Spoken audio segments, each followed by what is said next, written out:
Hi, my name is Kristen Schultz, and I'm a physical therapy student at Northwestern University. Josh, Jen, and I will be showing you how to do cervical rotation with the goniometer today. And to do that, we will have a scene in the NUPT clinic later. Okay, so a little bit of background about cervical rotation. The cervical spine is the most mobile portion of the spine, especially C5-6. Cervical rotation is done with 50% of your head turning at the atlantoaxial joint, C1, C2, and then the rest of the 50% of the motion is done by the lower cervical spine when you turn your head to the right or to the left. The end feel is firm due to the supporting ligaments and muscles such as the alar ligament, which runs from the dens to the occiput, and from the joint capsules of the zygapophyseal joints, or facet joints. Other tissues contributing to the end feel include contralateral muscles of the longus colli and capitis and scalenus anterior. In the same side, passive tension can come from the sternocleidomastoid, which can also limit the end of rotation. So you're probably wondering when you would measure your cervical rotation. Indications for this measurement include pain with cervical rotation and decreased cervical range of motion due to tightness or weakness. So when would you not do this test? When would you not measure with your goniometer cervical rotation? Some contraindications would include an unhealed fracture of the cervical spine, vertebral artery occlusion, because then the patient would pass out, or pain too significant for movement to continue. According to a study by Cleland, inter-rater reliability of the history and physical examination in patients with mechanical neck pain, measurements using a standard goniometer for cervical active range of motion, including rotation, had an ICC, or intra-class correlation coefficient, of 0.77 to 0.78. Although no validity studies were found where radiographs were used as the gold standard for goniometry and cervical rotation. Although the gold standard of cervical rotation are radiographs, clinically the CROM device and inclinometers are the most reliable, valid, and accessible within a clinical setting. But today, we are going to teach you how to use a goniometer to measure cervical rotation just in case these other devices are not present.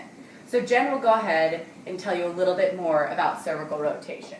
Okay, so tagging off of what Kristen said, I'm Jen, and I'm going to show you how to measure cervical rotation with the goniometer.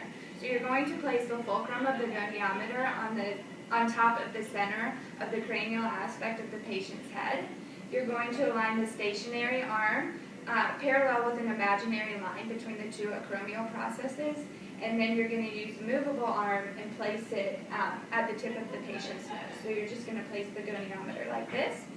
And then the normal cervical rotation is going to be between 70 and 90 degrees. So now Josh and I are going to role play a patient scenario where he's going to show you how and when to measure cervical rotation. Josh from NUPT, and today I'm going to be doing a role play with my patient here, Jen, and I'm going to be the physical therapist, and we are going to teach you how to do cervical rotation range of motion with a goniometer. So first, before I work with my patient, I'm always going to wash my hands. Jen, how are you doing today? Good, how are you? Good. Okay, so what we're going to do, Jen, is we are going to measure how far you can look to your right and how far you can look to your left without moving your shoulders. And to do that, I'm going to be using this goniometer here. Okay. Okay? And before I measure, I'm going to always make sure that your landmarks are exposed. So her landmarks in this case are her acromion processes, so they're already exposed.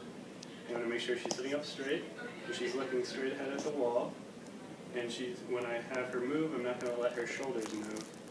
I'm just going to have her head move, just in a situation where you might be looking in the mirrors of your car. You need to just move your head and not your shoulders too.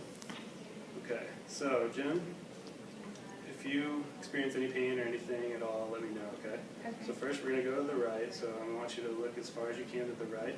I'm going to move you for you. And you just let me know if there's any pain.